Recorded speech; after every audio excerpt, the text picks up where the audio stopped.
Dios esté bendiciendo sus vidas, hermanos. Acá nos encontramos en un nuevo video para entregarles la palabra de Dios y espero que usted lo pueda disfrutar en su hogar. En esta tarde vamos a hablar sobre quién es Jesús. En el libro de Marcos 8 del 27 al 30 dice así: Salieron Jesús y sus discípulos por las aldeas de Cesarea y de Filipo, y en el camino preguntó a sus discípulos diciéndoles: ¿Quién dicen los hombres que soy yo? Ellos respondieron: unos Juan el Bautista, otros Elías, y otros algunos de los profetas. Entonces él les dijo: ¿Y vosotros quién decís que soy? Respondiendo Pedro le dijo: Tú eres el Cristo. Pero él le mandó que no dijesen esto de él a ninguno. ¿Cómo podemos saber quién era Jesús? Ahora, como un punto fundamental, la pregunta de Jesús, en el verso 27.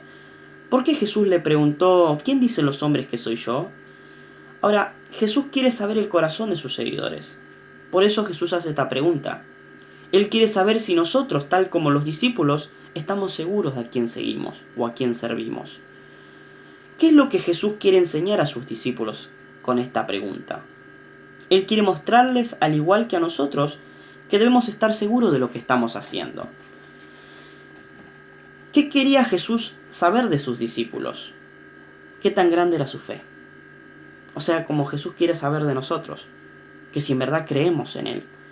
O sea, si en verdad habían creído que Él era el Mesías que había sido prometido. Acá vemos la respuesta de los discípulos en el verso 28. Ellos dudaron, tuvieron duda. Como siempre hubo duda, al igual que puede pasar en estos tiempos. ¿Por qué dudaron? Porque no habían entendido las señales que Jesús había hecho. Muchas veces, hasta el día de hoy, muchas veces no entendemos las señales que pasan en el mundo, que ya están escritas en la Biblia. ¿Por qué no estaban seguros? Por la incredulidad. Como hasta el día de hoy hay mucha incredulidad. La gente no cree o no quiere creer en Jesús. ¿Podemos dudar nosotros en este tiempo también? No. En este tiempo ya no tenemos que tener dudas, porque toda su palabra ya ha sido revelada. Muchas de ellas ya han sido cumplidas. Aunque hay mucha gente que duda, pero no es por falta de pruebas, no es por falta de señal, sino que la gente duda por la dureza de su corazón. Todavía tienen sus corazones duros y no quieren creer en Jesús. Acá vemos que Jesús los confronta de nuevo, porque Él sabe que estaban dudando. En el verso 29 Jesús los vuelve a preguntar: ¿ustedes quién creen que soy yo? Y acá vemos la respuesta de Pedro: Tú eres el Cristo. ¿Qué lo llevó a Pedro a responder así? ¿Qué lo llevó a Pedro a contestarle y decirle: yo sé que tú eres el Cristo? El Espíritu Santo, por revelación del Espíritu Santo. El Espíritu Santo es que nos revela la verdad de la palabra de Dios, la verdad de Jesús. Por eso, cuando Jesús le pregunta por segunda vez: ¿y ustedes qué creen que yo soy? Ahora, ¿cómo responderás tú? ¿Qué le dirás tú? ¿Si en verdad crees en Él o todavía estás dudando como algunos de los discípulos? Ahora, ¿por qué Jesús le mandó a que no le dijeran a nadie? En el verso 30. ¿Por qué Jesús le dio esta orden? ¿Por qué Jesús le dijo: no le digan a nadie? Porque no había llegado el tiempo. No había llegado el tiempo de que se propague el Evangelio. Jesús todavía estaba enseñando las verdades del reino a sus discípulos.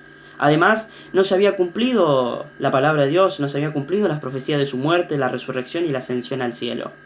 Además, decir a la gente en ese tiempo que Jesús era el Mesías hubiera provocado una inquietud política, hubiera pasado algo grave. Por eso, sin embargo, la cruz era necesario para cumplir el plan de Dios que tenía para redimir a la humanidad. Ahora, ¿se cumplió el plan de Jesús? Sí, se cumplió y se sigue cumpliendo. Para cerrar esta palabra, Jesús tenía una forma perfecta de encararnos para darnos una lección, o para darles una lección. Simplemente tenemos que leer las Escrituras y profundizarlas para encontrar el plan de Dios de redención por medio de Jesucristo.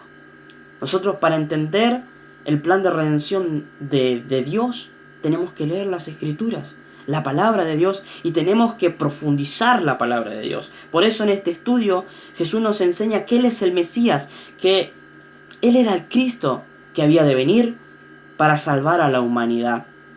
Y no solamente para salvarla, sino para darle vida eterna, para tener una morada allí en los cielos. Acuérdense que Jesús dijo, voy a preparar moradas para todos. Y si no fuera así, les prometo que voy a preparar moradas, en simples palabras. Por eso Jesús vino a este mundo para salvar lo que se había perdido. Se había perdido, ¿por qué? Por culpa del pecado. Acuérdense, los primeros hombres habíamos sido destituidos de la gloria de Dios por el pecado. Por eso Jesús se tuvo que sacrificar, ese era el plan de redención de Dios, sacrificar un cordero. ¿Para qué? Para tener redención, para tener esta vida eterna que nos estará esperando si en verdad aceptamos a Cristo en nuestros corazones. Que Dios esté bendiciendo su vida. Espero que te haya quedado algo de quién es Jesús. Y si todavía tenés duda, lee la palabra de Dios, profundizala, estudiala. Vas a ver que te va a abrir los ojos, te va a abrir la mente y vas a entender el plan de Dios para tu vida. Que Dios esté bendiciendo sus vidas. Nos encontraremos en el próximo video. Bendiciones.